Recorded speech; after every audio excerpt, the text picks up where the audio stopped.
Sir ನಮಸ್ಕಾರ. ನಮಸ್ಕಾರ sir.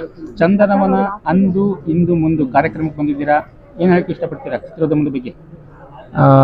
ಅಂದು ಇಂದು ಮುಂದು ಈ ಮೂರು ವರ್ಡ್ ಇಟ್ಕೊಂಡು ಒಂದು ಕಾರ್ಯಕ್ರಮವನ್ನು ಚಂದನವನ ಅಂತ ಒಂದು ಟೈಟಲ್ ಇಟ್ಕೊಂಡು ಮಾಡ್ತಾ ಇದ್ದಾರಲ್ಲ, ಭಾಳ ಖುಷಿ ಆಗುತ್ತೆ. ಅದು ಅಲ್ಲದೆ ಸಾಧಕ ಬಾಧಕಗಳು, ಅವತ್ತಿನ ಒಂದು ಸಕ್ಸಸ್ಸು ಮತ್ತು ಫೇಲ್ಯೂರು, ಮತ್ತು ಇವತ್ತಿನ ಒಂದು ಸಕ್ಸಸ್ಸು ಫೇಲ್ಯೂರು, ನಾಳೆಯ ಸಕ್ಸಸ್ಸು ಮತ್ತು ಡೆವಲಪ್ಮೆಂಟ್ ಬಗ್ಗೆ ಒಂದು ಚರ್ಚೆ.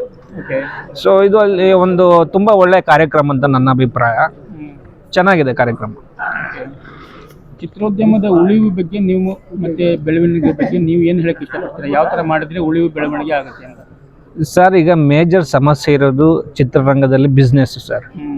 ಸಿನಿಮಾ ಯಾರು ಬೇಕಾದ್ರೂ ಬರ್ತಾರೆ, ಬಂಡವಾಳ ಹಾಕ್ತಾರೆ, ನಿರ್ದೇಶನನೂ ಮಾಡ್ತಾರೆ, ಎಲ್ಲನೂ ಆಗುತ್ತೆ. ಬಟ್ ಚಿತ್ರರಂಗದಲ್ಲಿ ಮೇನ್ ಸಮಸ್ಯೆ ಇರೋದು ಬಿಸ್ನೆಸ್ಸು.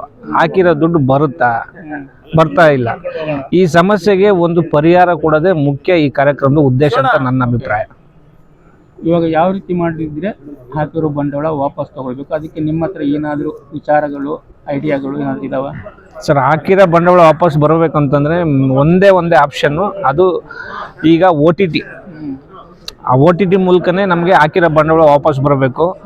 ಸ್ಯಾಟಲೈಟ್ ಅಂತೂ ಬಿಡಿ, ಈಗ ಡಬ್ಬಿಂಗ್ ಎಲ್ಲ ಓಪನ್ ಆದಮೇಲೆ ಕನ್ನಡ ಸಿನಿಮಾಗಳು ಬಿಟ್ಟು ಬೇರೆ ಲ್ಯಾಂಗ್ವೇಜ್ ಸಿನಿಮಾಗಳನ್ನೇ TV ಅವ್ರು ತಗೊತಾರೆ. ನಾವು ಅವ್ರನ್ನ ಪ್ರಶ್ನೆ ಮಾಡೋಕ್ಕಾಗಲ್ಲ, ಯಾಕಂದರೆ ಅವ್ರದ್ದು ಪ್ರೈವೇಟ್ ಸೆಕ್ಟರ್. ಅವ್ರು TV ಚಾನಲ್ಗೆ ಯಾವ್ದು ಬೆನಿಫಿಟ್ ಅದನ್ನು ಪರ್ಚೇಸ್ ಮಾಡ್ತಾರೆ. ಬಟ್ ಇದರಿಂದ ಕನ್ನಡ ಸಿನಿಮಾಗಳಿಗೆ ಹೊಡೆತ ಬೀಳ್ತಾ ಇದೆ. ಸೊ ಹಂಗಾಗಿ ಗೌರ್ಮೆಂಟ್ ಅವರು ಈಗ OTT ಮಾಡ್ತಾ ಇದ್ದಾರೆ, ಮತ್ತು ಡೈರೆಕ್ಟ್ ನಾವೇ ಪರ್ಚೇಸ್ ಮಾಡ್ತೀವಿ, ಆ ಥರದ್ದು ಒಂದು OTT ಮಾಡ್ತಾ ಇದ್ದೀವಿ ಅಂತ ಹೇಳ್ತಾ ಇದ್ದಾರೆ. ಅದು ಬಜೆಟಲ್ಲೂ ಏನೋ ಮಂಡನೆ ಮಾಡಿದಾರಂತೆ. ಅದೇನಾದ್ರು ಆದರೆ ಸ್ವಲ್ಪ ಬಿಸ್ನೆಸ್ಗೆ ಹೆಲ್ಪ್ ಆಗುತ್ತೆ. ಆವಾಗ ಸಿನಿಮಾ ಮಾಡೋರು, ಬಂಡವಾಳ ಹಾಕೋರು ಮುಂದೆ ಬರ್ಬೋದು ಅಂತ ನನ್ನ ಅಭಿಪ್ರಾಯ. ಇದು ಬಿಟ್ಟರೆ ಬೇರೆ ದಾರಿ ಇಲ್ಲ ಸರ್ ಸದ್ಯಕ್ಕೆ. ಚಿತ್ರಮಂದಿರದ ಬಗ್ಗೆ ಏನು ಹೇಳ್ತೀರಾ? ಸಿನಿಮಾಗಳು ಚಿತ್ರಮಂದಿರದಲ್ಲಿ ನೋಡೋ ರೀತಿಗೆ, ಚಿತ್ರಮಂದಿರದಲ್ಲಿ ಸಿನಿಮಾಗಳು ನೋಡೋದಕ್ಕೆ, ಅದು ಎಸ್ಪೆಷಲಿ ಕನ್ನಡ ಸಿನಿಮಾಗಳು ನೋಡೋದಕ್ಕೆ ಕನ್ನಡ ಆಡಿಯನ್ಸ್ ಬರ್ತಾ ಇಲ್ಲ, ಅದು ಸತ್ಯ. ಬೇರೆ ಲ್ಯಾಂಗ್ವೇಜ್, ಇವಾಗ ಕರುಪು ತಮಿಳ್ ಸಿನಿಮಾ ಓಡ್ತಾ ಇದೆ, ನಮ್ಮ ಕನ್ನಡದವರೇ ಹೋಗಿ ನೋಡ್ತಾವ್ರೆ. ನೇರವಾಗಿ ನೀವು ಪ್ರೇಕ್ಷಕರಿಗೆ ಆರೋಪ ಮಾಡ್ತಾ ಇದ್ದೀರಾ, ಪ್ರೇಕ್ಷಕರು ಬರ್ತಾ ಇಲ್ಲ ಅಂತ ಕನ್ನಡ ಸಿನಿಮಾ ನೋಡೋಕ್ಕೆ. ಹೇಗಿದು? ಆ ಪ್ರೇಕ್ಷಕರ ಆರೋಪ ಅಂತಂದ್ರೆ ಇವಾಗ ಪರಿಸ್ಥಿತಿನ ನಾನು ಎಕ್ಸ್ಪ್ಲೇನ್ ಮಾಡ್ತಾ ಇದ್ದೀನಿ. ಅದು ಪ್ರೇಕ್ಷಕರು ಒಳ್ಳೆಯವರು, ನಾನೊಬ್ಬ ಸಿನಿಮಾ ಮೇಕರ್ ಆಗಿ ಜೊತೆಗೆ ನಾನೊಬ್ಬ ಸಿನಿಮಾ ಪ್ರೇಕ್ಷಕ. ನಾವ್ಯಾಕೆ ಕನ್ನಡ ಸಿನಿಮಾ ನೋಡ್ತಾ ಇಲ್ಲ? ಒಂದೇ ಒಂದು ಕಂಪ್ಲೇಂಟ್ ಮಾಡ್ತೀವಿ, ಕನ್ನಡ ಸಿನಿಮಾಗಳು ಚೆನ್ನಾಗಿರಲ್ಲ.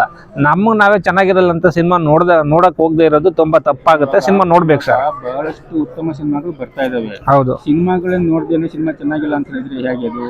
ಅದೇ ಸಹ ಒಂದು ಟ್ಯಾಗ್ಲೈನ್ ಹಾಕ್ಬಿಟ್ಟಾರೆ, ಕನ್ನಡ ಸಿನಿಮಾಗಳು ಚೆನ್ನಾಗಿಲ್ಲ ಅಂತ. ಸಿನಿಮಾ ನೋಡಕ್ ಹೋಗೋರಿಗೆ ಅದೇ ಒಂದು ಟ್ಯಾಗ್ಲೈನಿಂದನೇ ಆ ಸಿನಿಮಾ ನೋಡಕ್ಕೆ ಹೋಗೋದಿಲ್ಲ. ಅದೊಂದು ದೊಡ್ಡ ಸಮಸ್ಯೆ ಆಗಿದೆ. ಸೊ ಆ ಸಮಸ್ಯೆನ ಕಿತ್ತಾಕ್ಬಿಟ್ಟು ಕನ್ನಡ ಸಿನಿಮಾಗಳು ನೋಡೋ ರೀತಿ ಆಗ್ಬೇಕು ಅನ್ನೋದು ನಮ್ಮ ಅಭಿಪ್ರಾಯ. ಪ್ರೇಕ್ಷಕರಿಂದನೇ ಸಿನಿಮಾ ಇಂಡಸ್ಟ್ರಿ ಉದ್ಧಾರ ಆಗಿರೋದು, ಅದನ್ನ ಯಾರು ನಾವು ಮರೆಯೋಕ್ಕಾಗಲ್ಲ. ಪ್ರಕಾರ ಚಂದನವನ ಅಂದು ಇಂದು ಮುಂದು ಒಂದು ಉತ್ತಮ ಕಾರ್ಯಕ್ರಮ ಅಂತ ಹೇಳ್ತೀರಾ? ಕರ್ನಾಟಕ ಚಲನಚಿತ್ರ ವಾಣಿಜ್ಯ ಮಂಡಳಿಯ ಒಂದು ಆಯೋಜಿತ ಕಾರ್ಯಕ್ರಮ ಚಂದನವನ. ಇದು ನಿಜವಾಗಲೂ ಒಂದು ಮೆಚ್ಚುವಂಥ ಕಾರ್ಯಕ್ರಮ. ಯಾಕಂತಂದರೆ ಈ ಪರಿಸ್ಥಿತಿ, ಸಂಕಷ್ಟದ ಪರಿಸ್ಥಿತಿ ಕನ್ನಡ ಚಲನಚಿತ್ರ ರಂಗಕ್ಕೆ, ಇಂಥ ಸಂದರ್ಭದಲ್ಲಿ ಇಂಥ ಒಂದು ಕಾರ್ಯಕ್ರಮ ಮಾಡಿ ಸಾಧಕ ಬಾಧಕಗಳ ಬಗ್ಗೆ ಡಿಸ್ಕಷನ್ ಮಾಡಿ ತಿಳಿದಂಥವ್ರು ಮತ್ತು ಅನುಭವಿಗಳು ಕರೆಸಿಬಿಟ್ಟು ಮಾತಾಡಿಸ್ತಾ ಇದ್ದಾರಲ್ಲ, ಒಂದು ಸಿನಿಮಾ ಮಾಡೋರಿಗೆ ಎಲ್ಲೋ ಒಂದು ಬೂಸ್ಟ್ ಅಪ್ ಅಂತ ನಾನು ಅಂದ್ಕೊತೀನಿ. ಇದು ಹಾಗಾದ್ರೆ ನಿಮ್ಮ ಒಂದು ಹೇಳಿಕೆ ಪ್ರಕಾರ ಇದೊಂದು ಉತ್ತಮ ಕಾರ್ಯಕ್ರಮ. ಖಂಡಿತ ಉತ್ತಮ ಕಾರ್ಯಕ್ರಮ.